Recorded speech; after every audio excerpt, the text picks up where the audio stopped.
Let's not point fingers and shout at each other. Let's work together and say, okay, what are we going to do? How do we get this stuff underway? Because it's all there. There's no new invention needed to go green. We just need to get over the fears that it'll break the economy, the fears it's going to be too expensive, the fears that politicians will lose votes, the fears that industry will be put out of business. Let's get over the fear and just move ahead with it and evolve our technology. I really believe we can do that. We've been to the moon and back, for God's sakes. Let's evolve our technology and prevent another mass extinction event, which would be us.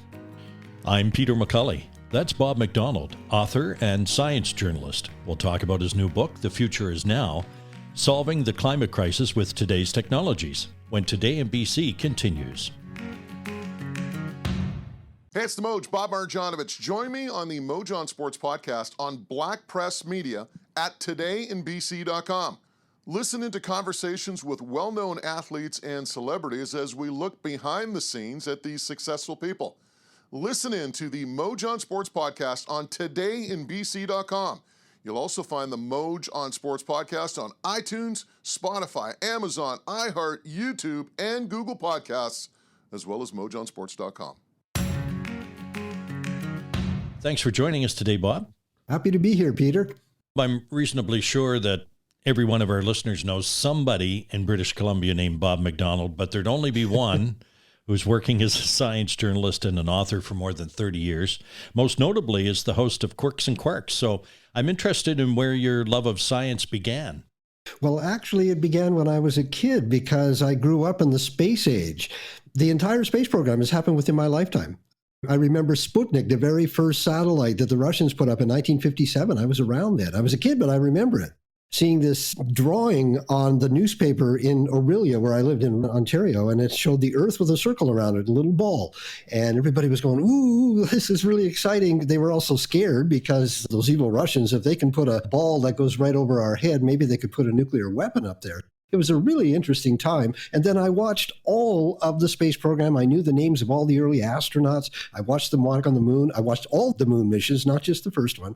It just evolved from there. So my interest in science has been around ever since I was a little kid, and I've been very fortunate to become a journalist and to continue that exploration for real as we explore the solar system. I have to say that was my time too. I think I was 11 or 12 when they landed on the moon. I don't think I missed a Gemini or an Apollo launch.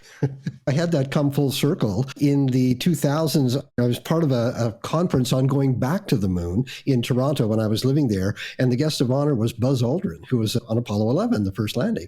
They put me beside him at dinner, and I just threw it out. I said, hey, Buzz, I've got a sailboat here in Toronto Harbor. Would you like to go sailing tomorrow? And he said, sure.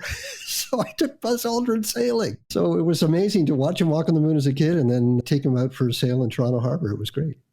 Did you get him to navigate? It was funny because it was quite a windy day. There was a lot of chop out on the lake. And the very first thing that Buzz did was he went up on deck. He didn't get into the cockpit. He went up on deck and held onto the rigging of the boat. And the boat was pitching up and down. Well, I said to somebody who was back with me in the cockpit, I said, do you think he's okay up there? Because he was in his 80s. And the guy said, look, that fella sat on the tip of a Saturn V rocket and blasted himself off to the moon. He can stand in your bloody deck. And he did. He was fine. Would it be fair to say that the start of your career as a science journalist began in the 70s when you returned from California, where you watched the launch of Voyager 2? Yes, it was during the 70s. I was involved at the Ontario Science Centre in Toronto. I was an instructor there.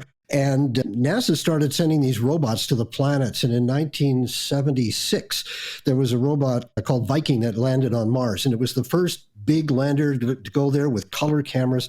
I was following that.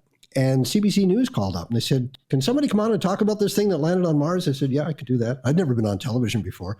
But I went down and I had some photographs. I had a globe of Mars. I said, here's where it landed. Here's what it saw. It's really exciting. This is really neat.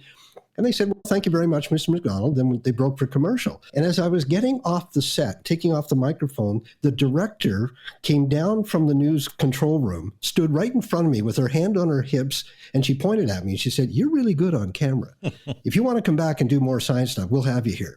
And then I was on CTV the next one, then Global, and I just started appearing on all these programs, and people liked what I did. And they said, do you want to come back? And I did, and that's the story of my life.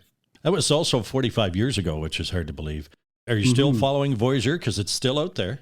Oh, yes, I followed Voyager. I was at the launch of Voyager in 1977, along with Carl Sagan and the group that put the golden record on it, which is a message to aliens in case anybody finds it, because it's heading out to the stars. I was there when it went by Jupiter, Saturn, Uranus, and Neptune. Over the next 12 years, I kept making regular pilgrimages to the Jet Propulsion Lab in California, where they control them, where the pictures come in. So I was there when humanity was discovering the planets for the first time. We were seeing them in close-up detail. And it was just like being on Columbus's ship or something. When the lookout says, "Land ho!" and everybody runs to the railing, and here's these weird worlds, not just the planets, but their moons. We saw moons made of ice, moons with volcanoes, weird shaped things all the way out. So it was really exciting. And even in 2015, when we went to Pluto, and Pluto wasn't even a planet by then, I went there to see that. So I've had this virtual discovery of the solar system, and Voyager is still going. Now, it's in interstellar space, and I interviewed Ed Stone, who was the project scientist for that just a couple of years ago, and he's still active. He's now in his 80s as well, but still following it. And that thing is going to last billions of years. We have never built anything that will last billions of years. The pyramids are only 5,000 years old, and the oldest stone tools we have are 2 million years old. These Voyagers are going to be out there for billions of years. They'll cross our galaxy. So it was neat. They probably got another 5 or 10 years in them. You've received numerous honorary doctorates for your work and membership in the Order of Canada, and now you're in your 70s. And it sounds like you're just getting started. I'm talking to you, you're on a book tour, and you've just celebrated Quirks and Quarks anniversary. Yeah, I'm peaking right now, Peter. It's pretty amazing. We just celebrated my 30th anniversary as host of Quirks. I can't believe it's been that long. And scientists sent in some really wonderful messages to the public about how much they enjoy my work. And yes, I've been honored by 12 universities across the country. The Order of Canada is humbling. I had an asteroid named after me, and it's just humbling that people appreciate what I do. I'm going to turn 72 in January, but I'm still at it. As long as they'll let me do it, I'll keep doing it because it's endlessly entertaining. Science is so amazing, and I'm fortunate to talk to the people who are on the cutting edge of our knowledge, finding out not just about the universe, but about molecules and atoms and insect life and how the Earth works, how the universe is put together. And there's so much we don't know. So every week when we put Quirks together, I'm talking to people who are telling me their stories, amazing stories. Before we talk about the book, since we're talking about the 30th anniversary of Quirks and Quarks, I'm sure you have some highlights to share. Every week is like a highlight because I never know what's going to happen. I have to say that every time the Nobel Prizes are given out, I get to talk to them. And that's pretty cool. It's always a happy interview because the person's surprised. They weren't expecting to get it. They're happy and they did really important work. So that's always a highlight for me every year when the Nobels come out. Or if it's a world famous scientist, a big name. I've had the pleasure of interviewing the late Carl Sagan a few times. And what I find about the more senior scientists and even the Nobel winners, they like to talk about what they don't know. They've talked about what they do know forever. Everybody wants to ask them, what did you discover and all that? And that was like for them years ago. They're more interested in what their graduate students are doing, what's on the front line. They like to look ahead, and I really like that. Have there been any younger generation Nobel winners? The Nobels are designed to reward work that leads to something else that's pivotal. It's usually given to people later on in their careers because they have to see that, for example, Art McDonald, who is a Canadian Nobel laureate, he worked on the Sudbury Neutrino Observatory. Neutrinos come from the sun. They're sort of answering that fundamental question, how does the sun work? And they worked for decades underground in Sudbury with this unique observatory trying to figure out the nature of neutrinos, and they did. So he just got the Nobel Prize a few years ago, but he's been working on that for a very long time. So the Nobel winners tend to be a little bit older, not always, but a little bit older because of the way the Nobel Prizes are designed. I do interview young scientists, and what's happening to me now makes me feel old, but I'll do an interview with a scientist, and at the end of it, they'll say, oh, by the way, I used to watch you when I was a kid. You got me interested in science. And it's so heartwarming that when that happens. I'm delighted when that happens. Yeah, I've been around a while too. I'm still not comfortable with it. For instance, chatting with Terry Fox's brother a few weeks ago, And I saw Terry on his initial run across Canada, which is a while ago. Yep. I had a fellow come up to me. He was pushing a stroller, and I was just walking through a park, and he came right up to me. And he said, "Mr. McDonald, I watched you when I was a kid. You had a kid show called Wonderstruck. It was a science show on television."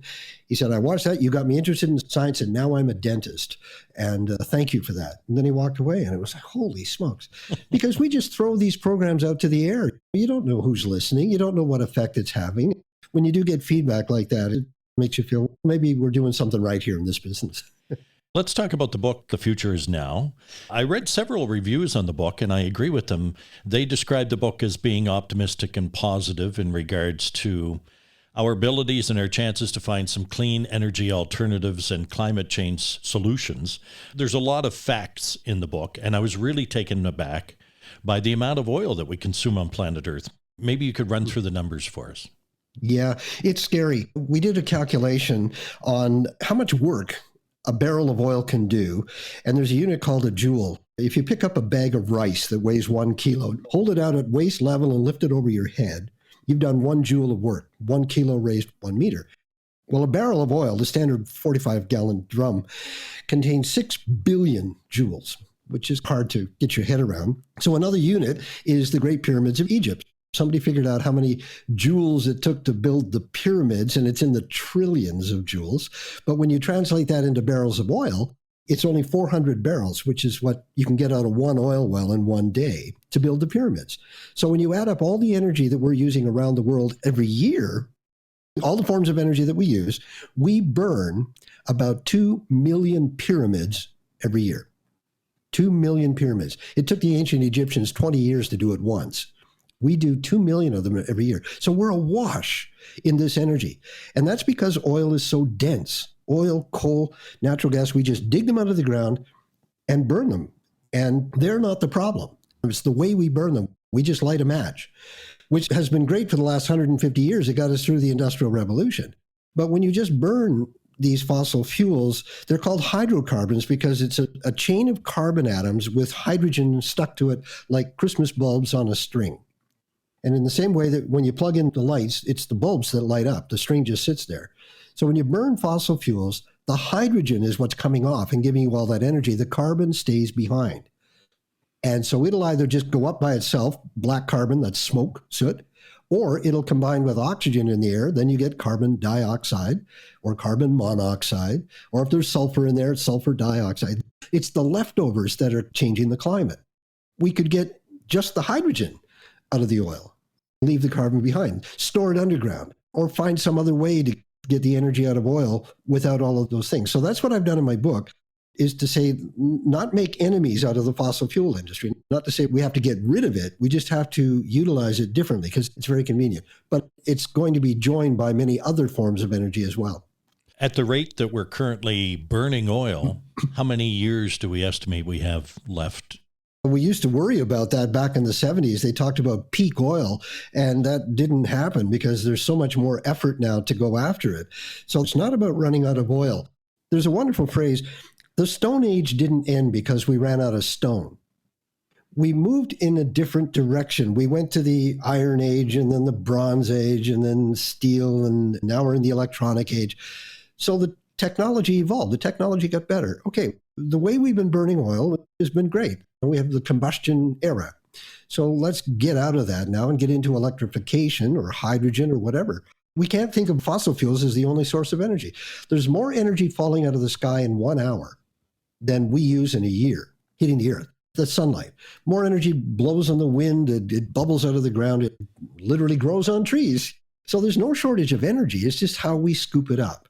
And we've been spoiled because oil and fossil fuels are so energy dense that you can carry them around in tanks, you can put them in coal bunkers, you can use them when you want, you can store them, and they give you a lot of bang for the buck. The other form of energy, solar, wind, geothermal, they're spread out. So you need large technology to gather it. So we need large windmills, we need large solar farms, but it's there. The beauty of the alternatives is that if you do something like set up a solar farm or put them on the roof of your home, they just sit there absorbing free energy. You don't have to keep digging them out of the ground and using them once and throwing them away. They're there. So your upfront cost, it might cost something to get them installed, but after that, it's free. When you're thinking about alternatives, you want to put solar panels on your roof. Don't just look at the upfront cost. Look at when you get that cost back in savings over the long period. And that's what we need, is long-term thinking. So energy in the future is going to come from a lot of different sources. It's going to come from the sun, the wind, the tides, the earth, waves, whatever, your own home. And that's the future. It's going to be multiple, and fossil fuels will be part of that. I like the way the book is laid out. The chapters go through the different types of energy that are available to us and how it might have changed over the years, because you've been reporting on this for a long time. So as an example, solar power, which you mentioned, you've been reporting on it since the 70s. The technology continues to be refined. It does. Now, you probably remember 1973 and the oil embargo, when the OPEC countries in the Middle East just shut off cheap oil to the United States and Canada, and we just ran out of gas. And that was the first time that we got shocked that, gee, oil could be a limited resource. Let's look at alternatives. What I found when I was researching this book, because that's what I did, I want to see, where are all the alternatives? What happened over all these years? And when I interviewed scientists, I found that they were excited that not only has it been around a long time, it's getting better. So yeah, solar, we're familiar with the dark silicon panels that have been around forever, which are getting cheaper and cheaper by the minute. In some parts of the world, solar is now cheaper than coal, which is the cheapest fossil fuel. There's a new kind called perovskites. This is another kind of material that can be printed into really thin films, so thin you can actually see through them, which is kind of counterintuitive. You think you want to catch sunlight, you don't want it to go through, you want it to stop, right? Like the conventional ones do. But these can be clear, which means you could put them over top of conventional solar panels to double up the power you're getting. But you could also put them on windows, use them as window tinting. I'm in Vancouver right now, and all I see are these glass towers with so many windows facing south. Imagine if all of those were solar electric. They would cut down on the emissions from the building itself. They wouldn't completely power it, but they would certainly cut down on the amount of energy the building needs. And there was another crazy idea that's just theoretical at the moment, but it could be done. Perovskite paint, solar paint. Just paint your house. Wow. And it becomes solar. What a great idea. That is a great idea. One beyond that, paint the inside of your house. Paint the walls in your living room with perovskite paint, so when you turn on the lights, some of that light will be absorbed and turned back into electricity. Recycling light. What a great idea. It just blew me away. I thought recycling light. But this is the thing. So in the future, solar is going to become almost invisible. It'll be incorporated into the architecture of buildings and parks and things. It'll just be there and you won't even know it, but it'll be generating electricity. We don't just need those giant farms that seem to take up a lot of land. It'll be everywhere. So when we talk about electric cars and solar electricity, the battery technology, I think, has to change. Many of today's batteries used rarer metals. What's happening on that front? There's a lot of research going on in batteries because they are the big expense and the big obstacle with electric vehicles. You know, for so long, we just had those black bricks that you put in your car that start the engine. They don't hold enough to run the car itself. So lithium-ion batteries took over, and you're right. Lithium-ion is somewhat of a rare metal, and a lot of it comes from Chile and China. I was actually at a lithium mine in Chile at the Atacama Desert, which is the driest place on Earth. And Chile's making a lot of money on lithium because they have a lot of it, but it also requires a lot of water. So you've got this facility that consumes huge amounts of water in the driest place on Earth, and the local indigenous community is not very happy about that. Cobalt, which is also part of batteries, comes from the Republic of Congo, which has a history of child labor and abuses against humanity. There's a lot of research going into finding other materials. Lithium's still pretty good as a battery, but they're looking at other materials, polymers. There's even a battery under development that's made of iron. An iron battery, all it does is rust. You get electricity out of it. There's solid state batteries, they're called. They're very flat and lightweight so that you're not carrying as much weight around, so you don't need as many of them. There's a standard that they've set in the battery industry. It's called the 1,000,000-mile battery.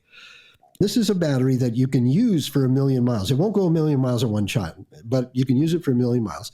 Cars don't last that long. So the idea is that when you burn your car out after, 200,000 or 300,000 kilometers, the battery is still good. So you take it out and you put it in another new car. So the same battery can be used in 4 or 5 new cars. So you're not making as many batteries. We've been spoiled with gasoline that's so convenient. You can fill up in a couple of minutes. They're making batteries like that. But when you talk about the problems of what the resources that are consumed to make batteries, don't forget what it takes to make a liter of gasoline. You think about it. First, you got to go to northern Alberta and either drill oil out of the ground or get it out of the oil sands, use energy to heat the oil sands to get the oil out, then pump it through pipelines, hundreds or thousands of kilometers, sometimes to Houston, Texas, where more heat has to be added to it to distill it to get all the different products, the diesel, the jet fuel, the gasoline, all those things. Then that has to be shipped back up to Canada and distributed by truck and train to all of the gas stations around the country. That's a lot of energy that's taken just to make that liter of gas. So don't forget that. And at the same time, we're just blowing the products of that out into the atmosphere. We're just throwing it away. So we have to keep in mind what we're doing now. So any arguments against the alternatives, you got to compare that to doing nothing, to business as usual, because we're seeing it now. We're seeing the climate change in our face. Tesla has revolutionized the car business with the electric car. But think about your comment there on the battery going from car to car. Think about walking into your local dealership 5 years from now and saying, I'd like that one, and I have the batteries. How much? Talk about trade-in value. And you're probably noticing more electric cars on the road, and they're not all Teslas, because all the car manufacturers are making electric cars now. Ford, a Mustang, their iconic muscle car, the gas-guzzling Mustang, 600 horsepower V8, is also an electric car now. That's the way it's going to come about. It's just going to eke its way into our way of being, just like our phones did. When you and I were kids, the phone was on the wall.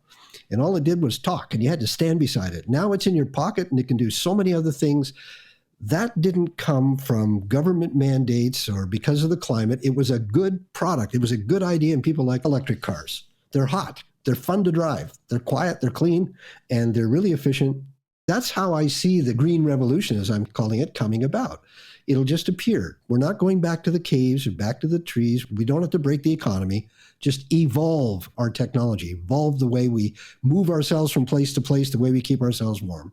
Bob, everybody likes a great story, and I thought last year that story of William Shatner going into space in Blue Origin was just a great story. If Jeff Bezos calls you, are you going to think twice about it, or are you going to get there as fast as you can?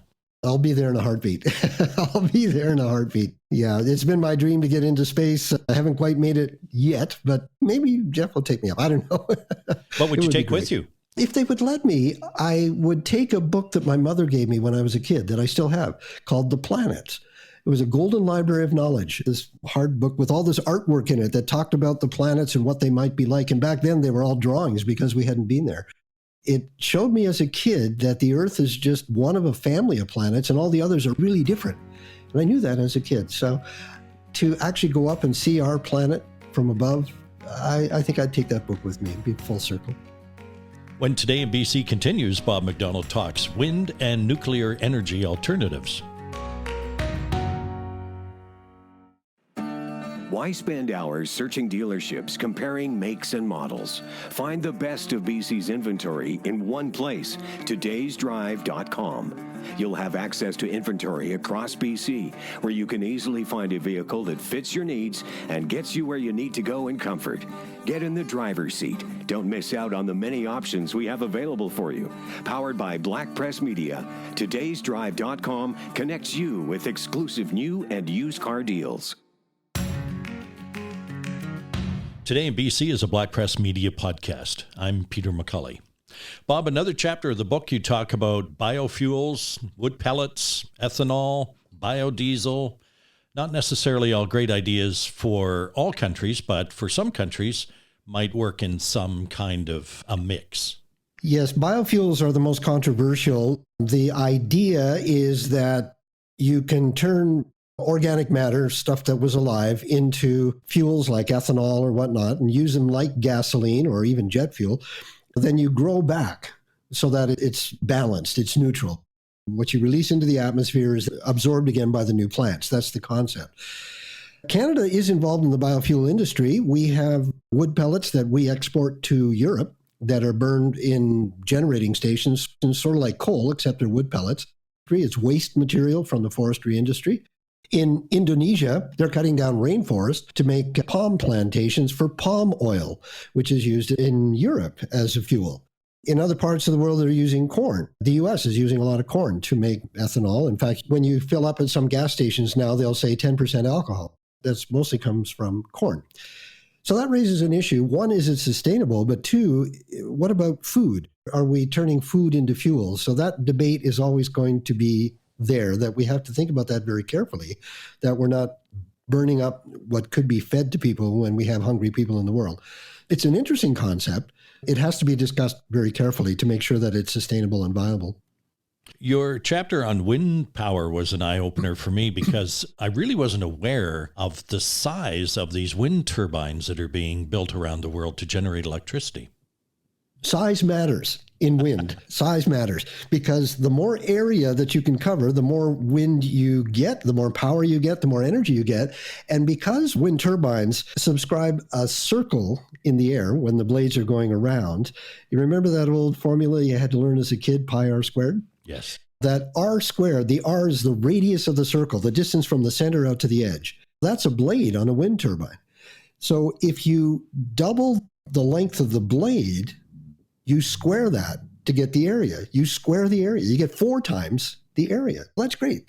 So the longer they can make these blades, the more energy they're going to get out of the wind. So that's why size matters. And in Europe now, in Denmark, they're building these turbines, the largest in the world, to the top of the blade when it's standing on the ground is 260 meters. That's 2.5 times taller than the Peace Tower on our Parliament buildings in Ottawa. Wow. It's almost the height of the Eiffel Tower. They're gigantic. They're just huge. And the blades themselves have been designed by aircraft engineers. They're actual wings. They fly through the air. They're not just paddles. They actually fly and develop lift. So they're super efficient. And the largest one in the world at the time I wrote the book, called the Haliade X, is 12 megawatts. This thing is so big, so powerful, that one turn of the blade produces enough energy to keep a house going for 2 days. One turn of the blade. And the thing itself, just that one turbine, can run about 16,000 homes. So the idea is, instead of having fields of wind turbines like we do now, is to have just a few of these large ones to do the same thing. So you cut down on the number of wind turbines that you need, and they're putting them offshore because people don't like looking at wind turbines. Oh, they're ugly. I don't like them.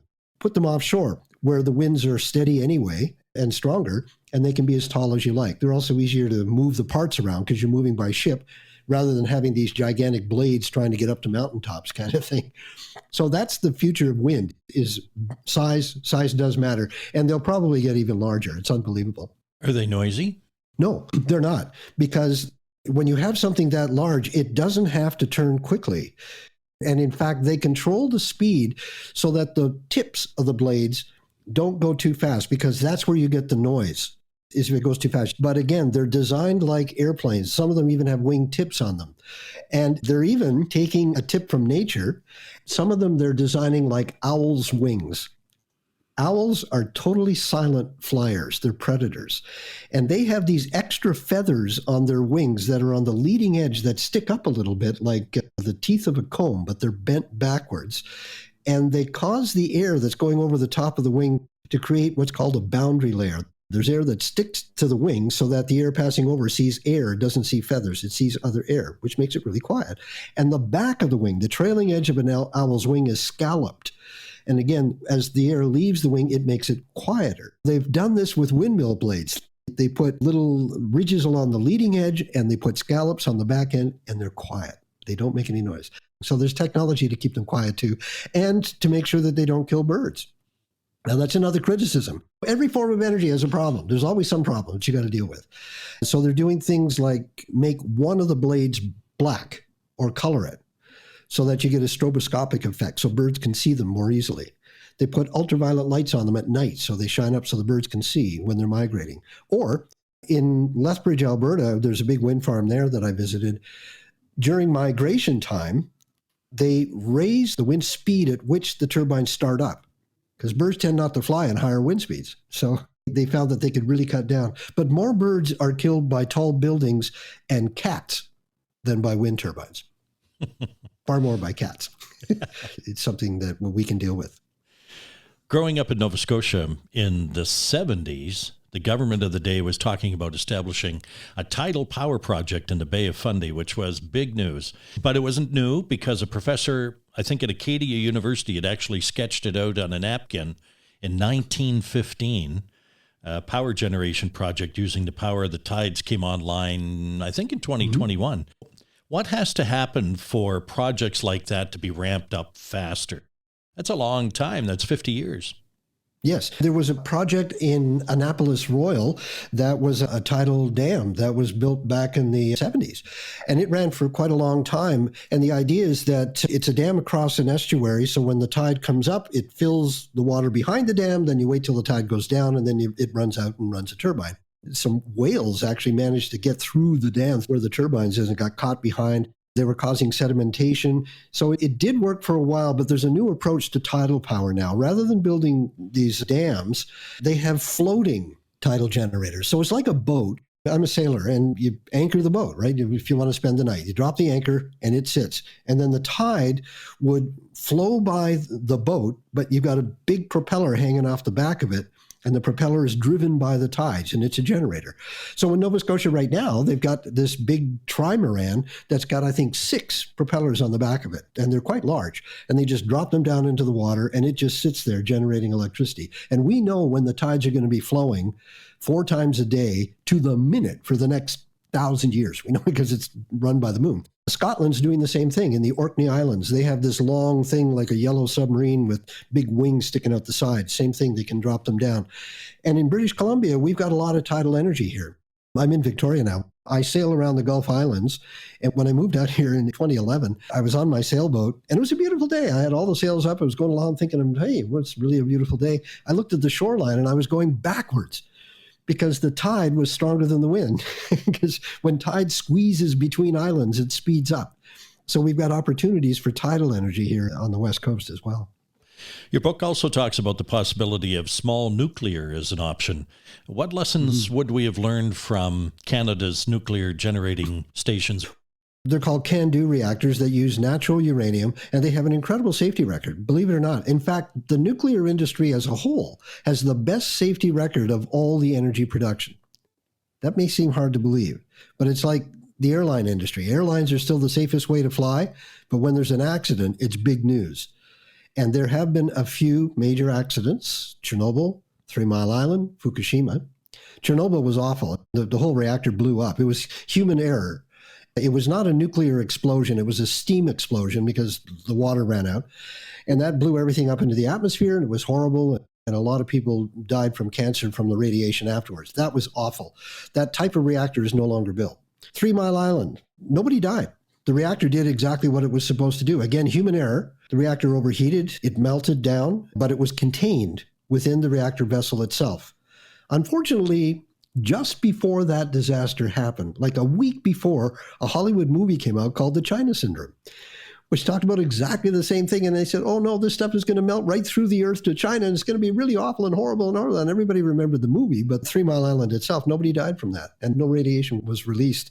Fukushima, another terrible reaction, and there were 3 meltdowns there, but again, the reactors did what they were supposed to do. They contained it. So we need to have discussions about nuclear energy, but rather than going big with these multi-billion-dollar things that take millions per year to operate, the idea is to go small, similar to what's been inside nuclear aircraft carriers, submarines, Russian icebreakers that are small. So the core of the reactor is about the size of an office desk. And it just puts out a little bit of power, enough to run a small town. And you bury it underground. So you would ship it up to Fort Smith or something like that. Put it underground, and it can run the entire town. And it's built in a factory. It's totally sealed up. You put it on the back of a truck and ship it up there, bury it for 30 years, get the energy out of it to generate electricity. 30 years later, you take it out and replace it with a new one, and it goes back to the factory. That's the idea. And these operate on different principles from the ones that we're familiar with. Some of them have liquid fuels, so they can't melt. And there's even one called a breeder reactor that will burn the used fuel that's now sitting on site of our nuclear reactors. We can recycle that stuff. So we need to have discussions about that. And the scientist that I interviewed for my book, he said the nuclear industry has done a terrible job explaining itself, how it works, how the technology works, what the risks really are. Yeah, nuclear waste is really nasty stuff, but we know where it all is. It's all under lock and key. It's protected. We're not throwing it into the atmosphere. So we need to have some discussions about that because there's a lot of opposition and we need to have intelligent conversations. The advantage to nuclear, it's emission-free and it's 24/7. So you don't have to worry about when the sun isn't shining and the wind isn't blowing. Nuclear is always there. So we have to have good discussions about it and rethink it. And Canada's looking into this. Bob, tell me your thoughts on hydrogen fuel, especially since we're in British Columbia, the home of the Ballard fuel cell where it was developed. Absolutely. Toyota has a fuel cell car called the Mira. I've seen them driving around, and we have here in Vancouver and in Victoria, where I am, some prototype hydrogen fueling stations. So that's great. Hydrogen is a wonderful fuel. When you burn it, hydrogen combines with oxygen, you get H2O, water. That's it. No carbon. The problem is, where do you get it from? Right now, we get most of our hydrogen from natural gas. As I was talking about earlier, they're hydrocarbons. So we can get them from fossil fuels, but we can also make them with our clean alternatives. If you turn wind power into electricity and use that to break down water to get hydrogen, you can do it that way. It's totally clean. And I think the way hydrogen is going to come in is first through buses and delivery vehicles, where all the vehicles come back to the same depot. So you only need one fueling station because there are issues handling hydrogen. It's a gas. You can handle it like natural gas, but it's a small molecule. If you want to liquefy it, it's super, super cold. So it's difficult to do that. However, it's still a very convenient fuel. Airbus Industries is designing some airplanes that are going to run on hydrogen. So it's good to cut down on the aviation industry's contribution to climate change, which is considerable. So we're going to see that come about. There was a time when hydrogen and batteries were competing with each other, but thanks to Tesla and all the development on batteries, they're ahead right now. But you watch out. Hydrogen's going to come back. And the Canadian Ballard fuel cell is going to be part of that, not just in cars, but also on a large scale, because Ballard now makes fuel cells that are the size of locomotives. So they can be power sources as well. You've been a science journalist and an author for more than 30 years now. I'm going to take a shot in the dark here and say that you're a science fiction fan as well. Oh, yes, absolutely. So what's the favorite movie or book? My all-time favorite movie is 2001: A Space Odyssey, which was realistic. They had Arthur C. Clarke. That's his story. He was an engineer. His books also inspired me as a kid. I read one called Islands in the Sky, and it was about a kid who wins a prize to go up to the space station, which was under construction. And he got to go up there and float around and meet the construction crew. And I was so taken by that. Arthur Clarke had this sense of realism. He took what we have and say, well, let's just push it a little bit into the future. It's not science fantasy where you have monsters and aliens and all that stuff. Science fiction is, this is possible. And 2001: A Space Odyssey did that. I mean, I love all of it. Star Trek, Star Wars. But one of the things that that bothers me sometimes about things like Star Trek, whenever they beam down to a planet, it's always really nice weather. It's always a nice day. We're over 5,000 planets now we found going around to other stars. And none of them are like the Earth. None of them. They're either too hot or too cold. Mars will kill you. There's no oxygen there. It's all carbon dioxide, and it's very cold. Jupiter's made of poisonous gas. Venus will cook you. It's so hot. That's a lesson that I've learned in studying other worlds, is just how special this one is. This is the only place we know where you can go outside and you don't have to wear a spacesuit. And this is it. We live in the Garden of Eden of all the planets. I'm sure there are other Earths out there, but they're going to be really far away, and we can't get to them. So this is it. The Earth has been through so much in the past. It's been hit by big rocks from space. It's had climate change. It's been hotter. It's been cold. It's been frozen. It's gone through all kinds of things. And life persists.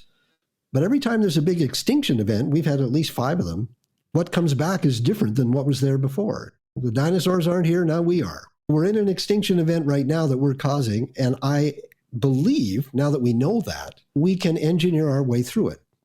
I'm optimistic. That's why I did the book. We've been spending so much time pointing at the problems, and that's serious. I'm not minimizing that. Let's think positively. Let's not make enemies out of the oil industry or the government. Let's not point fingers and shout at each other. Let's work together and say, okay, what are we going to do? How do we get this stuff underway? Because it's all there. There's no new invention needed to go green. We just need to get over the fears that it'll break the economy, the fears it's going to be too expensive, the fears that politicians will lose votes, the fears that industry will be put out of business. Let's get over the fear and just move ahead with it and evolve our technology. I really believe we can do that. We've been to the moon and back, for God's sakes. We're very clever. We're really smart. So let's evolve our technology and prevent another mass extinction event, which would be us. I'd like to thank Bob McDonald, author and science journalist, talking about his new book, The Future is Now, Solving the Climate Crisis with Today's Technologies, for being with us on this edition of Today in BC. If you have suggestions or comments, send us a voice message to podcast@blackpress.ca. You may be part of our podcast mailbag segment. You'll find Today in BC podcasts on iTunes, Spotify, Amazon, iHeart, and Google Podcasts.